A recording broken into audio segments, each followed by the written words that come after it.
Merong sinadyang alteration sa video upang manipulahin at ang itsura ng taong nasa eksena. Yes po, Mr. Chair. Yun. Ibig sabihin, lumalabas na planado ang pagpapakalat ng video para makapanira kay PBBM. Tama po. Yes po, Mr. Chair. At ayon sa iyo, si Harry Roque ang may pakanan dito. Yes po, Mr. Chair. Pero hindi lamang si Atty. Roque ang high official na nasa meeting na yun. Tama po ba? Yung sa Hong Kong po, Mr. Chair? Yes. Good morning, guys. Ayan na.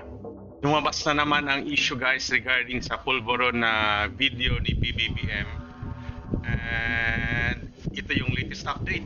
Nagkaalamanan na, guys, according to People's Kananan. Pinangalanan niya si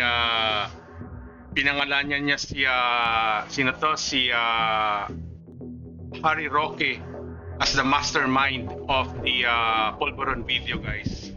Nako!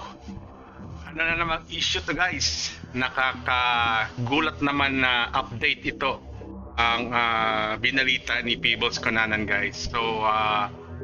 So balik natin, guys. Panoorin natin ulit yung mga sinabi ni People's dito, guys, sa hearing na to. Balikan ko lang ng konti, guys. Ano ba yun? Ito. Aha. Wait lang, guys, ha. Balikan natin ng konti. Okay. Balik tayo konti. Ayan na. Yes, she just took her oath. Would he be the same as Miss Pebbles Kunanan? Yes Same. po. Your Honor, Yes. Thank you. I have here a sinumpaang salaysay. Page, Sworn would you statement, guys, of People's present Kananan. it to her? Wait, pause natin to. Ano? Wait lang. Sinong andun, guys? It to her? Okay. Oh, yung mga allies ni Tatay Digong. Okay, Harry Roque. Oh, dito sila lahat, oh. Facebook page, screenshot video from Facebook page, MZ Mahinay the third. Okay, sige, tuloy natin, guys. Pulburon video, mastermind, Harry Roque daw, sabi ni People's Kananan. Would With that be sworn your affidavit? Sworn Subscribe affidavit. and sworn to? Okay. Pakitignan yung dokumento na binigay po sa inyo. Yung po ba ay affidavit po ninyo? At pirma nyo po ba yun na andyan? Mr. Chair, yes po. Thank you. Page, pwede bang?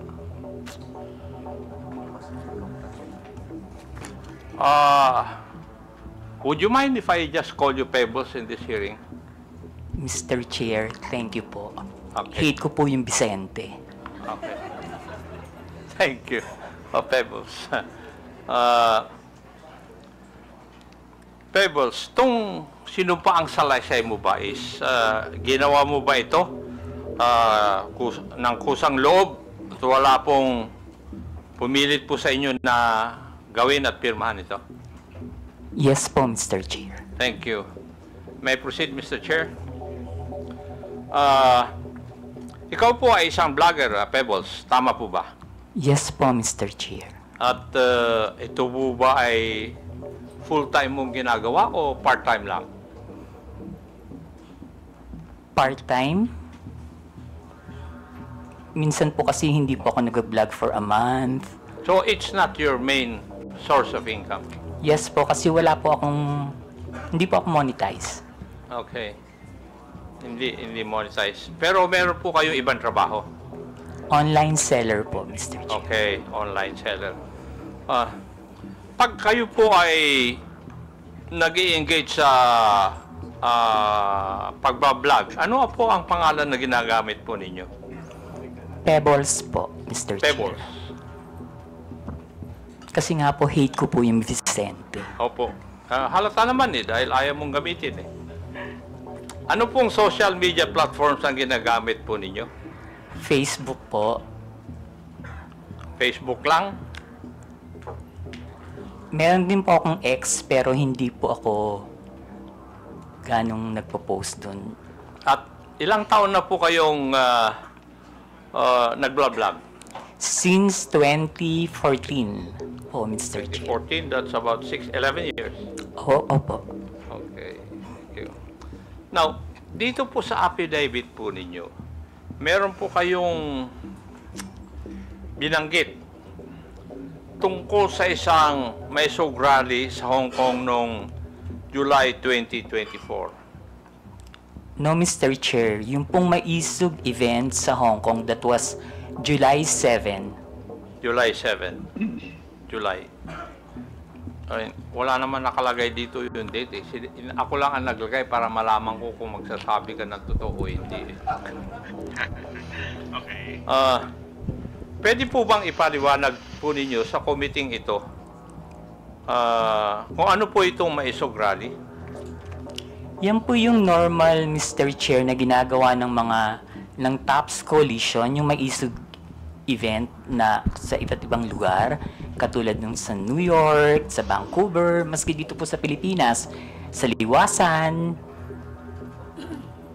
Yan po yung Maisog rally na sinasabi.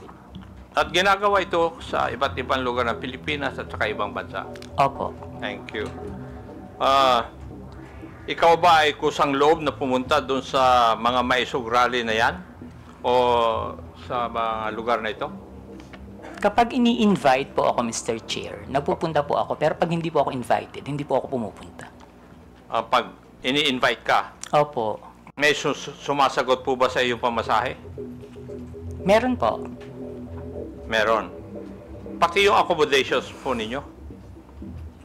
Yung pamasahe lang po, pero yung accommodations, kapag isang beses pa lang po kasi ako nakapunta ng abroad na Maisog rally. Saan po yun? Sa Hong Kong. Sa Hong Kong.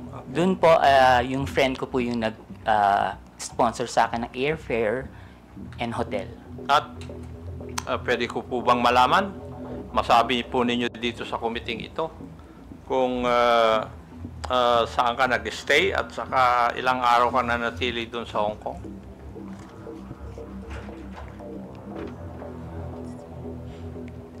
July 7 po, ginawa yung event.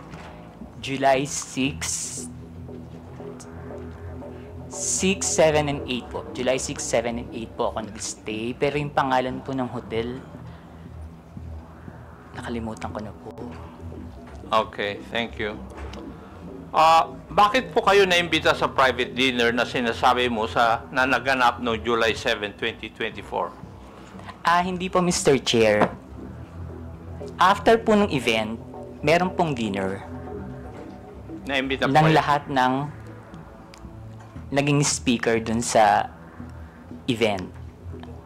So, naging speaker kayo doon? Yes po. Okay. Pwede po bang sabihin nyo sa committee ito? Sino ang nag-imbita po sa inyo sa event na ito?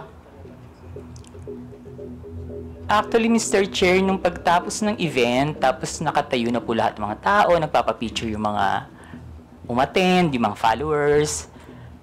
Ang nagsabi po sa akin na merong dinner after is si Attorney Harry. Si Attorney? Harry Roque. Si Harry Roque. Siya rin ba nag-imbita na lumawak ka doon? Hindi po, yung pong organizer ng Maisog Hong Kong. Yung nag-organizer ng Hong Kong Maisog Rally. Sa tingin mo, ano po ang dahilan bakit kayo inimbita doon?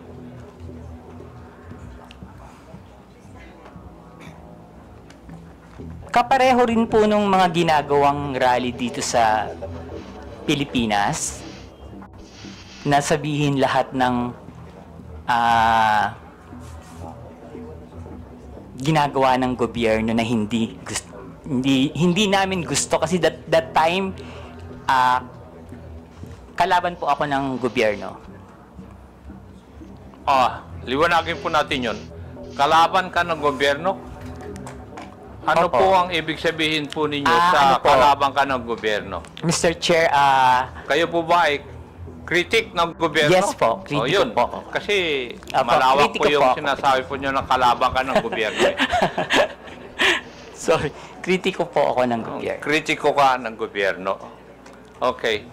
Meron akong meron pong binabanggit sa iyong affidavit na pagkatapos ng nangyaring maisog rally sa Hong Kong, ikaw ay naimbita na dumalo sa isang pribadong dinner kasama ng mga iba pro-Duterte vloggers at personalities. Meron akong ipapakitang litratong ito sa screen. Pakisagot lang pakisabi lang kung ito po ang sinasabi po ninyong dinner na nangyari. Yes po, Mr. Chair. Comsec, please flash the photo on the screen.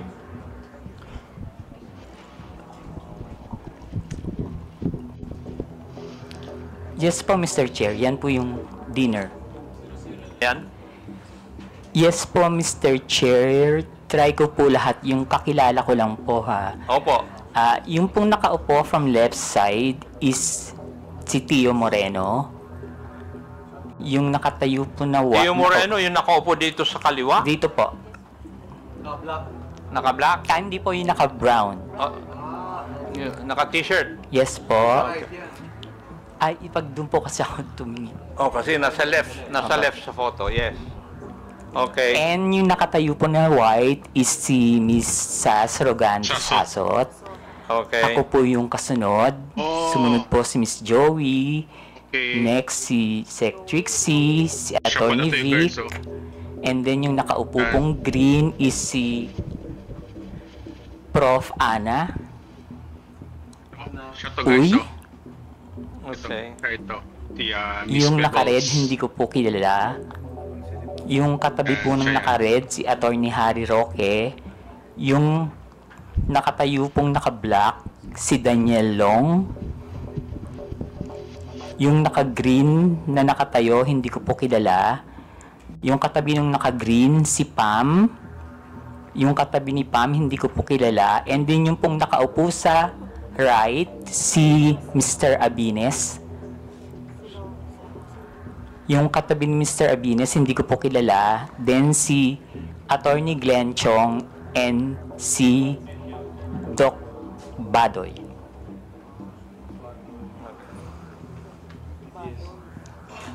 Alam mo ba, Pebbles, kung sino ang nagbayad sa dinner na yan? Ang pagkakaalam ko po si Attorney Harry. Attorney Harry Roque. Okay. Punta na tayo dun sa laman ng iyong affidavit. Sinabi mo sa iyong affidavit, Pebbles, na pinag-uusapan sa dinner na yon na may larawan o picture si Attorney Harry Roque na di umano nagpapakita na gumagamit ng cocaine si PBBM. Sigurado ka ba dyan? Sinabi mo sa affidavit mo na ito? Late po kasi akong dumating, Mr. Chair. So, mga 1 hour na silang nandun sa restaurant, nag-uusap. Bago po kami dumating ni Attorney Vic and ni Pam. Rodriguez. Okay. So, mini-message na po nila ako na nasa na daw po ako, maraming ng chikahan. So, pagdating ko po, yun po yung topic about the Pulburon video.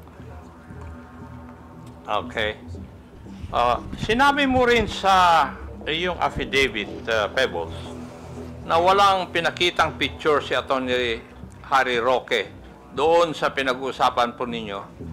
Pero base po sa iyong obserbasyon, mukha bang yung ibang mga kasamaan mo ay alam na ito o first time din nilang narinig ang tungkol sa larawan na yan? In fairness naman po dun sa mga kasama ko, hindi po nila alam. Wala po kaming alam lahat. Okay, thank you. Dito rin sa affidavit po ninyo, pinag-usapan din ninyo sa oras po na yon sa dinner kung paano i-release yung sinasabing picture na hawak ni Atty. Roque. Tama Yes, po ba? Yes po, Mr. Chair. At napagkaisahan na mas maigi na yung photo na yon ay parelease sa isang foreign influencer para mas kapani-paniwala. Mr. Chair, hindi naman po na pagkaisahan, pero nagbibigay po sila ng mga opinion na dapat siguro sa international blogger dapat ang maglabas, or yung Australian reporter na nag-interview kay PBBM, pero hindi po siya napagkaisahan. Kumbaga nagbibigay lang po sila ng mga opinion.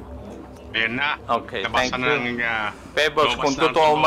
man ang picture, bakit kailangan pa maghanap ng foreign influencer to release the picture? Bakit kailangan bigyan ng some semblance of credibility ang pag-release dito? Siguro po, Mr. Chair, para mapanood agad international. Bakit kailangan ng semblance of credibility? Dahil hindi tunay yung litrato or yung photo? Bakit kailangan ng grupo po ninyo na magkaroon ng semblance of credibility yung litrato o yung photo na yun? Patay si Harry Roque dito. Hindi ko po... Kasi that time po, Mr. Chair, nakikinig lang po ako. Hindi po ako nagbibigay ng opinion na ilabas ng international blogger. Grabe, no? Ganyan pala talaga. Nakikinig lang po ako sa kanila. Wala po akong binigay na opinion na, ay, oo, sige, ilabas mo. Dapat Ganyan pala talaga politics natin, guys. So, kung totoo man to, hindi rin malinis yung kabilang, guys, di ba? May ginagawa rin kalokohan, di ba? Kasi napapalabas sila ng fake video, ng pulburon video, guys, di ba? ilabas siya ni ganito. Dapat ilabas siya ni ganyan.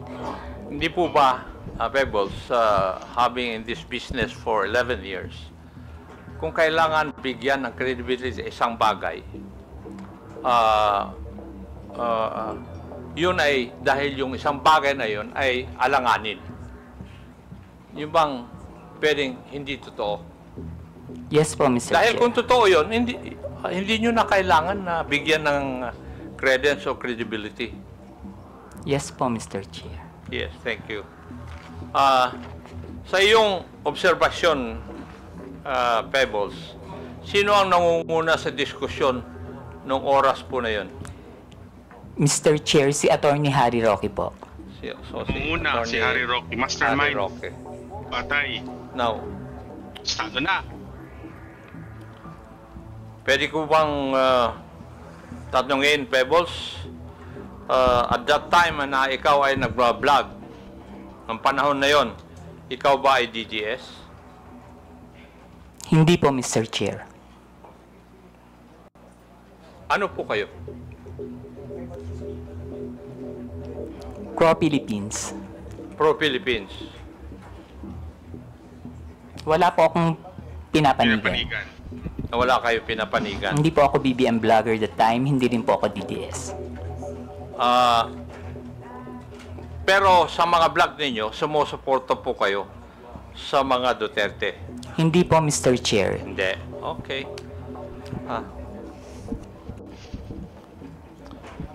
Dito rin sa iyong affidavit, Pebbles, may binanggit ka na binanggit din ni Atty. Roque na sinabi niya na kaya niyang magpabagsak ng gobyerno. Tama rin po ba ang pagkabasa ko dito sa affidavit po ninyo? Yes po, Mr. Chair. Kaya Ang niya magpabagsak. exactly sinabi niya dyan is nagkamali sila. Magaling akong magbagsak ng gobyerno. Aha. Oh. Sa tingin mo, kaya po ba niya talaga? Mr. Chair, hindi po. Kasi nagtatago po siya ngayon eh. Tama. Meron. Yung,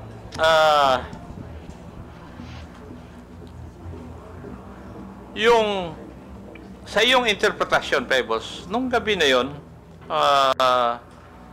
kung ano man ang pinag-usapan nyo doon, specifically yung supposed photo na gumamit ng cocaine si PBBM ay parte ng plano na pabagsakin ng gobyerno ayon kay Harry Roque?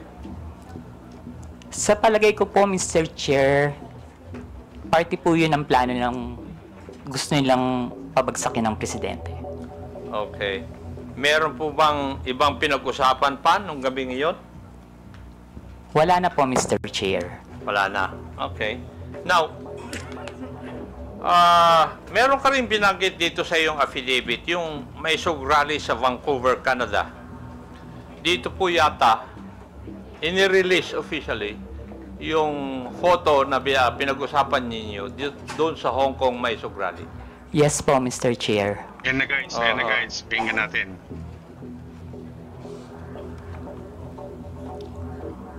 Comsec, paki-plus po ang video clip na nagpapakita ng pag-release ng Polvoron video sa rally Ayan sa na, guys. Vancouver.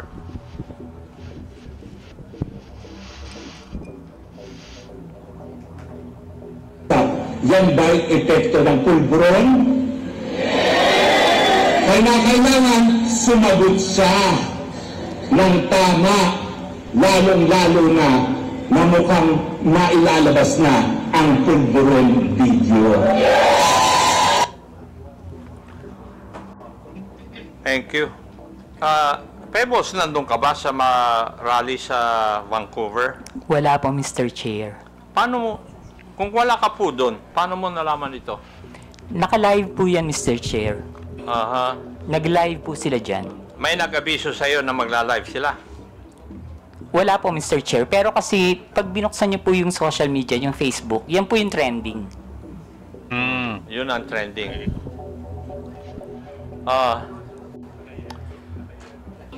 Pebbles, mapapansin sa isang video na si Atty. Roque mismo ang nasa entablado at nangunguna sa rally. Tama. Yes po, Mr. Chair. Siya rin ang nagbibigay ng pahayag sa harap ng mga tao, kaya masasabi ba natin na aktibo siyang bahagi ng event na ito? Yes po, Mr. Chair. So, malinaw na si Atty. Roque ang isa sa mga pangunahing personalidad sa rally kung saan inilabas ang Polvoron video. Yes po, Mr. Chair. At base sa video, siya mismo ang nasa sentro ng kaganapan. Tama rin. Yes po, Mr. Chair. Ngayon, ayon din dito sa iyong sinupang salaysay, isa sa mga dumalo sa Vancouver May Sug Rally ay si Maharlika. Yes po, Mr. Chair. Pwede po bang sabihin mo kung sino itong si Maharlika? Si Maharlika po yung isang vlogger niya taga-US. Taga-US. Ayon din dito sa iyong salaysay, parang alam na ni Maharlika ang nilalaman ng video bago pa ito may sa publiko. Bakit po ninyo nasabi ito? Paulit po, Mr. Chair. Ayon dito sa iyong salaysay din, parang alam ni Maharlika ang nilalaman ng video bago pa man ito may sa publiko. Yes po, Mr. Chair. Ano po ang basehan ninyo? Kasi noon pa po niya sinasabi na may video. Okay. Ayon sa iyong affidavit, sinabi mong nagpadala sa iyo ng mensahe si Maharlika bago pa man lumabas ang video na tinaguri ang Polvoron video. Tama rin po ba? Yes po, Mr. Chair. Ano po yung nilalaman ng mensahe sa iyo? Na may video po at naka-green na damit si PBBM. Okay.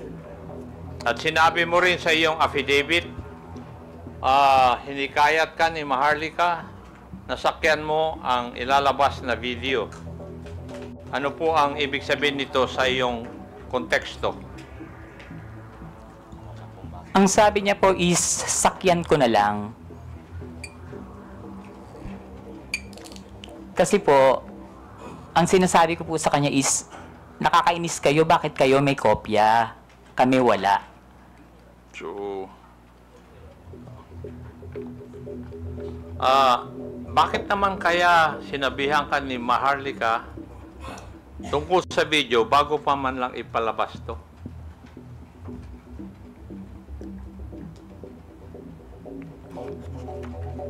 Hindi ko po alam, Mr. Chair.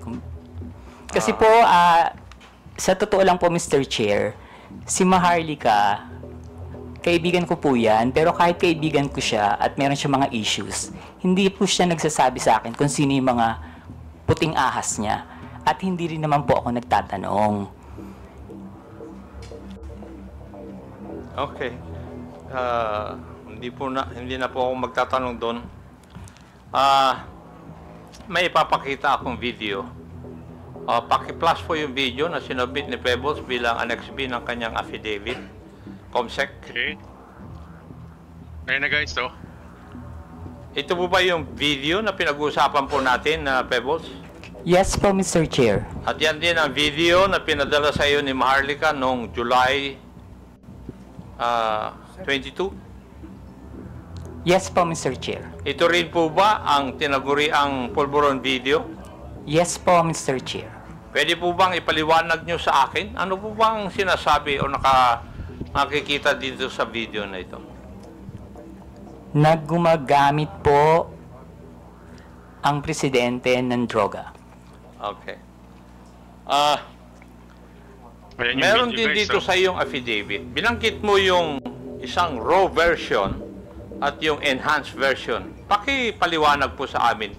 Ano po ang ibig sabihin nito sa iyong affidavit? Yung raw version po kasi, kapag tiningnan nyo, hindi nyo siya masasabi na kahit na hindi po siya talaga, eh hindi nyo rin po talaga